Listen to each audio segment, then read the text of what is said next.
அகர முதல எழுத்தெல்லாம் ஆதி பகவன் முதற்றே உலகு. அகர ஒலியே எல்லா எழுத்துகளுக்கும் முதல். அதுபோல் ஆதிபகவன் உலகிலுள்ள உயிர்கள் எல்லாவற்றிற்கும் முதல்வனாக இருக்கின்றான். ஒரு சிறிய கிராமத்தில் வசிக்கும் ராமு என்ற சிறுவன் எழுதத் தெரியாமல் பள்ளிக்குச் சென்று கொண்டிருந்தான்.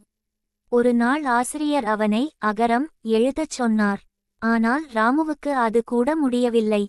நண்பர்கள் எல்லாம் சிரித்தார்கள். அவன் மனம் உடைந்து வீட்டுக்கு வந்தான். அன்றிரவு அவனது தாத்தா அவனை அழைத்து கொண்டு ஓர் அலைபேசி எடுத்தார்.